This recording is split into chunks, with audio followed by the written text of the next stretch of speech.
In many of our communications, that becomes the position, and you know, there's a role, I suppose, there's a tension in the in-house legal space of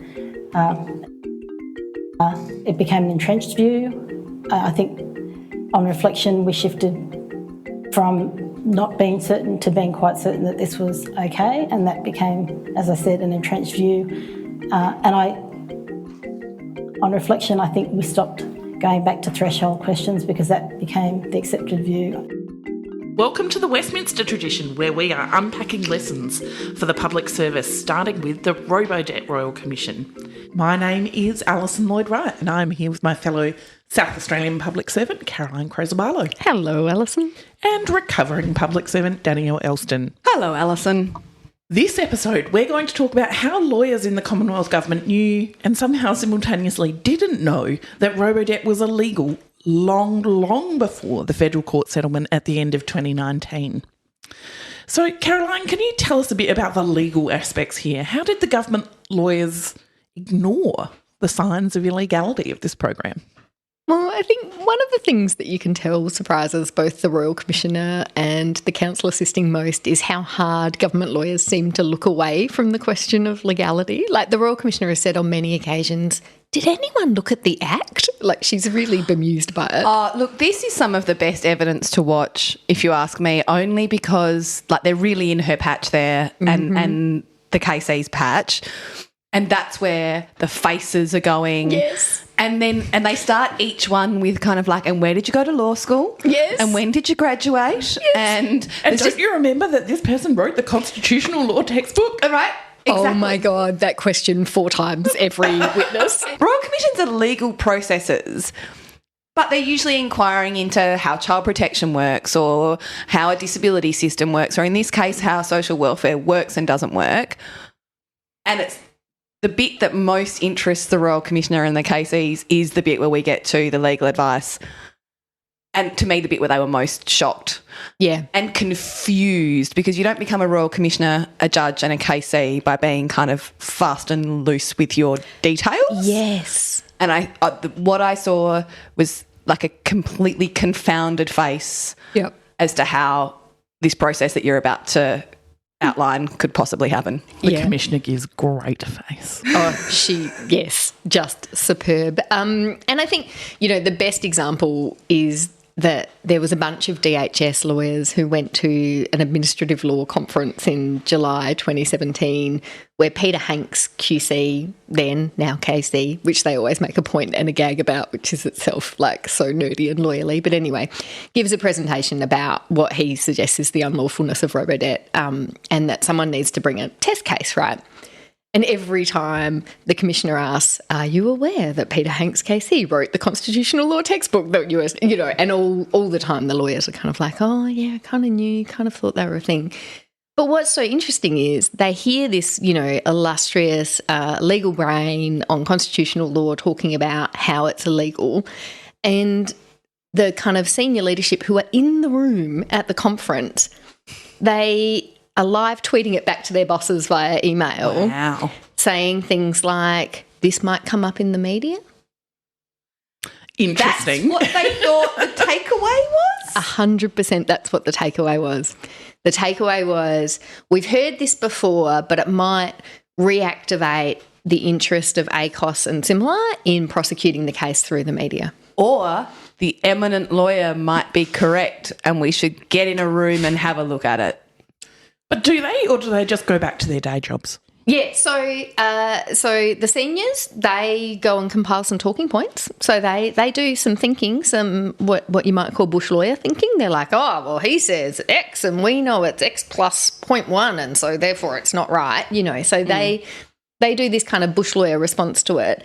And the junior burgers who are there and listening to this kind of complete takeaway, they go back and they have some coffee conversations where they're like, oh, gee, it's terribly bad. Like, it does look a little bit illegal and blah, blah, blah, blah, blah, and do nothing. And when asked about it, they say things like, oh, well, I just assumed because my branch head was there that, like, he was off commissioning advice to work out whether it was legal or not, which he wasn't. Wow. But surely, so the conference features heavily. Yes. In the commission hearings, but it wasn't the only signal that things were maybe not appropriate from a legal perspective, because there was AAT finding after AAT finding, right? It wasn't a one-off anomalous thing. Yeah, so they have these AAT decisions coming through, and, you know, to put it in context, I think there's something like 30,000 AAT decisions in relation to things happening in DHS a year. So there's a lot of AAT decisions. So there's a lot of noise, to use the word you often use, Alison.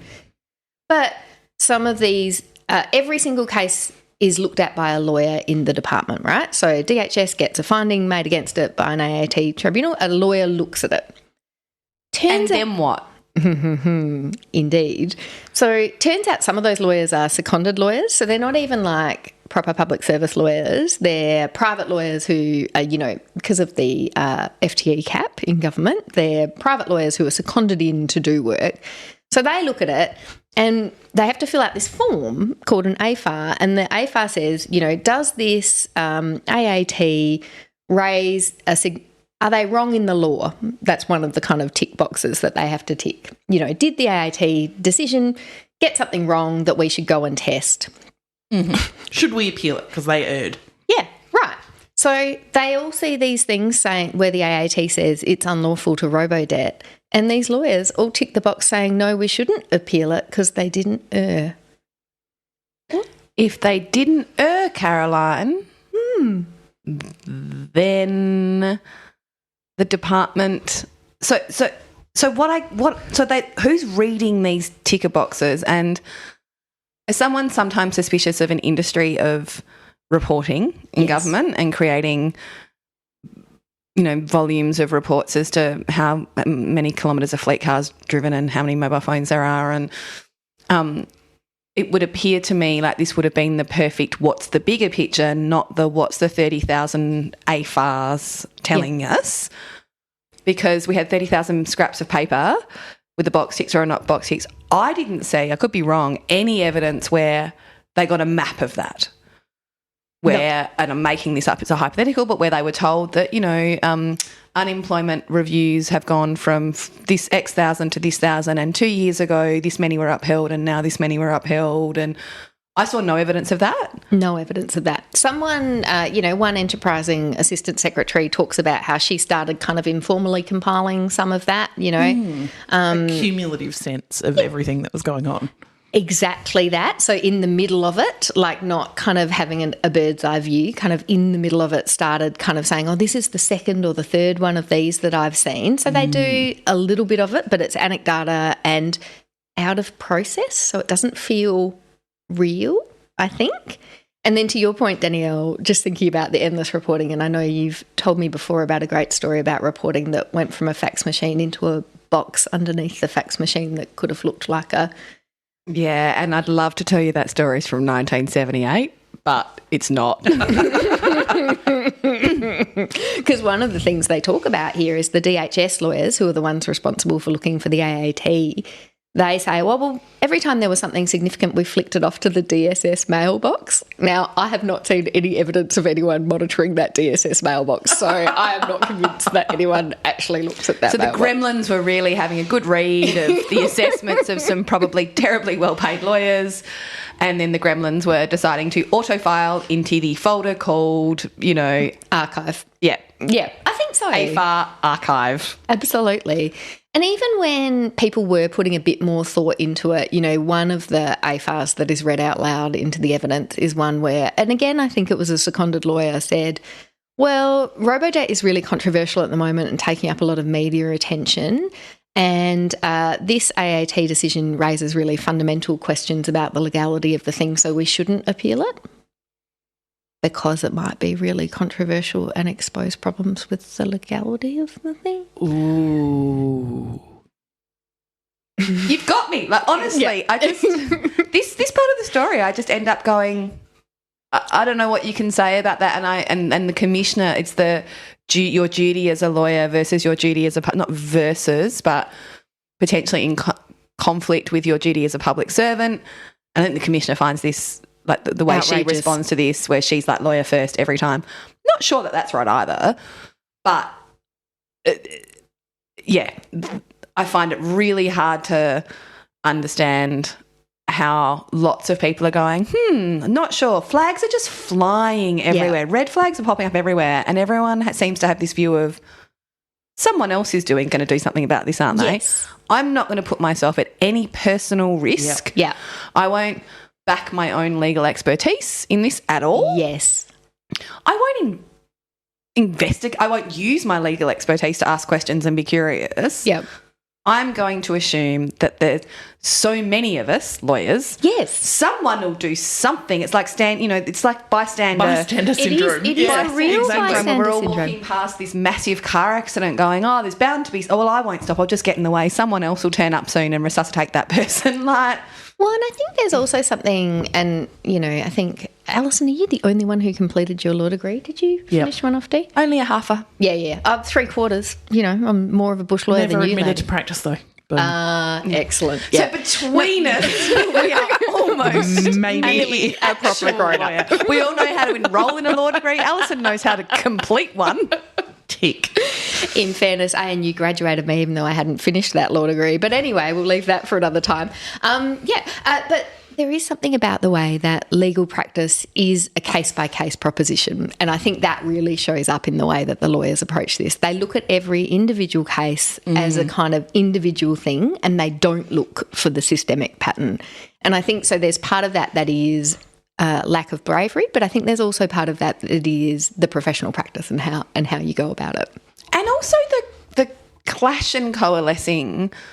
I think, any quick look at LinkedIn will say that I worked in and around lawyers for quite a long time.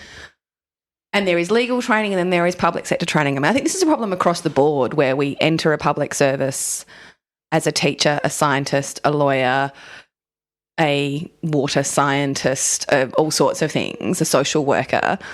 And then we come with a certain amount of professional, technical, academic training and we wedge that into a system of accountability, integrity, neutrality, etc. I don't feel that anywhere I've ever seen in the world, and I've got quite a niche interest in this, has ever developed a training or a way to balance your technical academic background up against your new role as a public servant. And this is one of the most crunchy examples of that where am I a lawyer or am I a public servant? Because if I'm a lawyer, media stuff should be quite a lot lower down my list. Mm-hmm. If I'm a public servant and I'm reasonably senior, that's a part of doing business. We need to know what's being said about us and respond to it. And there's just a constant clash here between am I a lawyer or am I a public servant? Yeah. If I'm a lawyer, I can read one at a time and forget about it. If I'm a public servant, I've got a systems obligation. Yep. Mm-hmm. And they seem to cherry pick the easiest bits of both of those hats. Yeah, absolutely. To not have to take responsibility for anything. Yeah, absolutely. So look, to be fair, by mid-2018, so they spend most of 2017 kind of ignoring these quite obvious signs that it's illegal, right? So you've got the Peter Hanks presentation at the conference, you've got the AAT decisions, and everyone's kind of successfully sending things to the DSS archive mailbox and not dealing with it. But by mid-2018, some of the policy people in DSS finally sort of notice and commission some external legal advice about it, right? And they do that actually off the back of a Terry Kaurna article that's published after he is not renewed at the AAT for his strong advocacy on this issue. So they send off to Clayton Ewitts as it happens, and they get this piece of draft advice that says it's unlawful. So August 2018, DSS knows that Robodebt is unlawful. So what do they do with it? Well, the Assistant Secretary sits on it. She tells her juniors when they're like, hey, we really should tell someone about this. She's like, yep, I need to find the right time and I need to think about what it means. Wow. And she does that for 5 months until she gets a new job and leaves. And I have feelings about this. I try very hard to be analytical and rational about all of my thoughts around the development of service delivery and policy. But in that 5 months, people on $500 a week were continuing to receive letters from an elected government for tens of thousands of dollars that distressed them so much. They went and saw a debt collector, not a debt collector, they went and saw a pay loan shark and borrowed it. They begged someone they didn't like to borrow it, or they were paralysed by the entire process and became really unwell. And in the 5 months that, you know, someone who's well paid, who should have known 4 things they could do with that advice, was paralysed themselves by it, but has no empathy for someone paralysed by a letter in their own letterbox, you lose me completely at this point. Well, and at this point isn't where... So I think some evidence was given, and this phrase just made my blood boil, that advice was just advice. Mm-hmm. So she says, look, I did take it to my new incoming DepSec, and in fairness, I really should say he denies that this conversation ever happened, and there are some issues with her credibility as a witness that I think the Royal Commission will come to. But yet she says, look, should we put this in the incoming government brief is actually the question she asks. And he reportedly says advice is just advice and we decide what we do with it. So unlike you, Alison, it doesn't make my blood boil because I know that there are times when I have received legal advice where I have just said, look, advice is just advice, and I need to work through what that advice is telling me, not if the advice says it's illegal or not, but if the advice says that there is a risk that you could lose this if challenged, there is a risk that this decision could be overturned. Yep. I have sometimes gone against advice. Okay, but you've noted it, right? Yeah. So here's what boils my blood about it. You're not obliged to follow the advice. You are obliged, I think, to take it into account in your assessment of risk and which pathway you choose. So that, because you can take on risk, right? You can say, yes, I'm aware that it's risky to take this path, but I'm going to take it anyway because I think the trade-offs are worth the risk. So you don't have to follow the advice. Yep. But it has to form a factor in the decision making. Yeah, and every time I've ever done that, to be clear, I've written very long file memos that discuss my decision-making that say, yep, I understand this advice, that this might be a challengeable decision because it's arguable that I do or don't have sufficient information as a decision-maker. So I write down my reasoning and I say, actually, I think on the balance that I do find misconduct, and I think there is, but, you know, if that decision is overturned, that decision is overturned and we end up in a different place. That's what the process is for. You are also talking about quite individual matters, whereas this is advice that a system is illegal. A whole program. So I take your point, and again, having had corporate services, whether the advice is we shouldn't turn that IT system on because it might break the thing, and I do a risk assessment, Alison, and say, actually, we have to. And what's the risk? Oh, the risk is everyone gets a bit of a blue screen. Oh, well, let's have a go and see what happens. Yeah. So not just legal advice, but advice from a technical expert. Yeah. To a matter of misconduct where, on the balance, you know, it's humanly possible an appeal tribunal will find that you were not reasonable in finding misconduct, and then your decision will just be will be overturned, and you write a big file note. That's quite different, though. This isn't advice around something small. This is advice that the underpinnings of these hundreds of thousands of letters is wrong. And this is where the advice is just advice really shits me, because you can only take it into account if you actually received it. Mm-hmm. And understand it. Which clearly... No one did. Yep. Yep. And so much so that no one did, that this is not the legal advice that ends Robodebt. It's worth saying. So this August 2018 advice from Clayton Ewart stays in draft, another point about which the Royal Commissioner has big feels, stays in draft, is never finalised, and it has no ultimate effect on the end of Robodebt.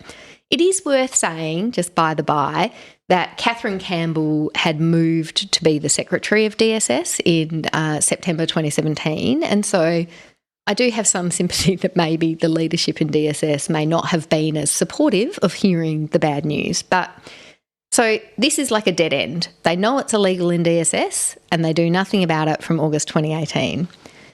Over in DHS, where Renee Leon has come in to be the new secretary over there, Renee Leon's a lawyer, and she starts looking at this stuff, so she sees a bad AAT finding. She asks for some advice from her chief counsel, who says, nothing to see here, we're very confident it's lawful. There's a problem. Anyway, by early 2019, Renee Leon's done such a good job with the culture in that agency that the new deputy chief counsel or whatever feels good about commissioning a piece of advice about whether it's lawful in relation to one of the test cases coming through, the Masterton case. Right. And that prospects advice comes back in March 2019, and it says, Masterton's prospects are good. The Commonwealth is going to lose this case. So that's March 2019. And so what happens for Centrelink clients then? Right, we're talking a lot about what's happening in the department. What's happening for clients at this time between March 2019 and November 2019? They're getting letters that ask them to pay back debts, and they're getting knocks on the door from debt collectors. So short answer is nothing different. Nothing different. Notwithstanding that the department now has fair cause to believe that the scheme may be illegal. Yep. No, but I mean, Alison, the department's very busy at the moment. Advice is just advice, Caroline, honestly. Well, no, they're taking it very seriously. So they go and commission some Solicitor General's advice because, as they say, this is just prospects advice about an individual case. Maybe this individual case doesn't apply everywhere. True. Yeah. So, they go and commission Solicitor General advice. So this is March 2019. When do you reckon they get that question to the Solicitor General? I don't know, but it will be too long and the question won't be that long. Like, what's the answer, Caroline? August. So it takes them 5 months to settle the question to go to the Solicitor General. 5 months. Oh, wow. Mm-hmm. And during those 5 months, they're engaged. And the question is this scheme lawful? Did we break it? And during these 5 months, they're engaged in really aggressive litigation tactics against Masterton. So they are trying to settle that case very aggressively. So they do things like they zero out her debt based on the fact that her lawyer said she didn't think she made a mistake in her reporting, and they're like, well, that's sufficient information for us to zero out her debt, and she no longer has standing and therefore can't bring the case. So really aggressive litigation tactics. They're obviously still sending out the letters. So they get the Solicitor General advice in September because it turns out he's faster than them in asking the question. Hang on, hold up.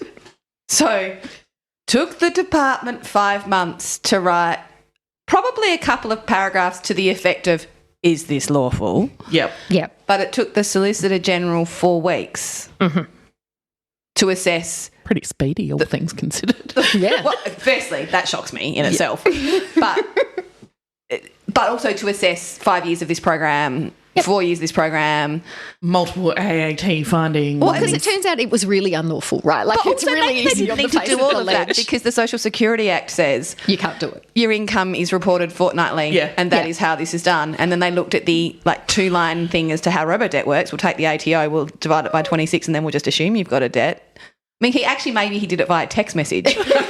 Because This is excellent, and now I think we need to investigate that further. I don't think he did it via text message, but the only reason I don't think that is because actually the first exhibit produced at the Royal Commission is the Solicitor General's advice that had not been produced by any of the previous government. So we'd never seen the advice until this Royal Commission began. But anyway, whole other story.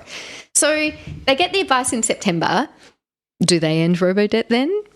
No, they don't. It takes the Secretary, Renee Leon, another month to provide it to the Minister. And she's asked about this a lot in her testimony, and she talks about not being convinced that the advice would be welcome, and so wanting to be very rigorous and robust in her provision of that advice. And guess what he says guess what she says he says when she gives him the advice? advice is just advice. He does! Bingo! So we get another legal advice is just advice comment. He, of course, denies this, and again, there'll be many interesting findings made about that in the Royal Commission.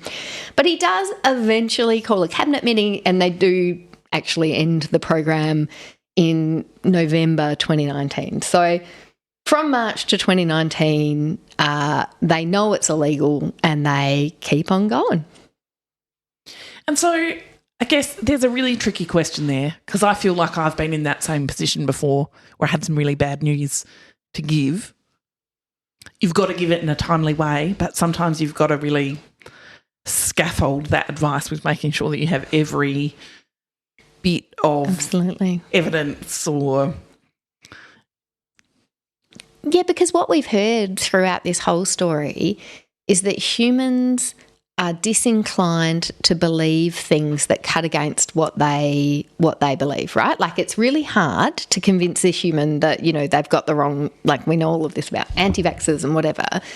And so I think there's something here where it had been such a deeply held belief in the department and in the cabinet for so long that it was legal, that you couldn't just walk in with a piece of paper and assume people would say, Oh, okay. Yeah, it turns out. They've got so much vested in that.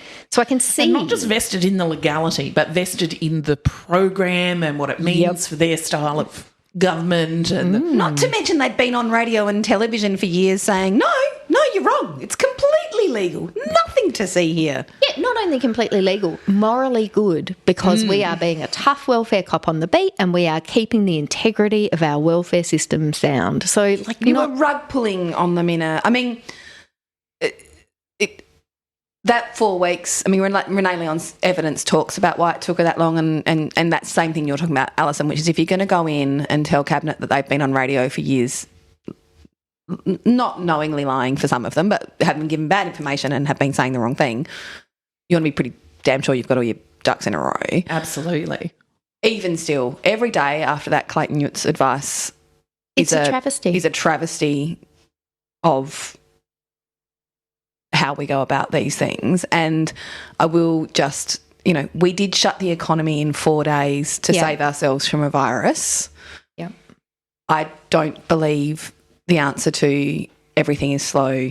That's just the way government is. I've never bought it. I don't believe it. Yep. And I think the COVID processes showed me it's not true. It's a whole question of risk assessment and do I need to and do I like all of that kind of thing. But it's not true that it is not possible. And how tidy they wanted to keep it, because I think that, to me, at one point Renee Leon is asked, why didn't you start preparing to close off the program? So you knew at this point you're off getting the extra Solicitor General's advice, but you know it's ending. Why don't you start your preparations? And she says, because if I did, word would have got out. It would have got untidy. And I think one of the hardest things and Renee Leon's, she's admirable in lots of ways, but there's an instinct as a public servant to want to be tidy and have everything neatly in a bow. Sometimes you just have to be in the shit. Like, you've just got to be messy as shit, and it will get out and it'll be in the media and everyone will be like, oh shit, DHS don't know what they're doing because they think they might be closing it down, and that's embarrassing for you as a department and you look bad. So what? And sometimes you just have to kill your darlings. Yeah. Till next time. This podcast was recorded on Kaurna land, and we recognise Kaurna elders past and present. Always was, always will be. Just some appropriately bureaucratic disclaimers. Those of us in the employ of the state government speak in a strictly personal capacity, consistent with the Public Sector Code of Ethics that permits public servants to promote an outcome in relation to an issue of public interest, in this case, the betterment of the public service. Nothing we say should be taken as representing the views of the government or our employers. While we've tried to be as thorough in our research as busy full-time jobs and lives allow, we definitely don't guarantee that we've got all the details right. If you want rigorous reporting on Robodebt, we recommend the work of Rick Morton at the Saturday paper, Chris Nouse and Luc Henrique Gomez at the Guardian, Ben Eltham at Crikey, and of course, the Robodebt Royal Commission itself. The first 8 episodes were recorded before the Royal Commission launched its final report, and so don't benefit from the great wisdom of Commissioner Holmes. Please feel free to email us corrections, episode suggestions, or anything else at thewestminstertraditionpod@gmail.com. Thanks to Pampot Audio for our intro and outro music. Till next time.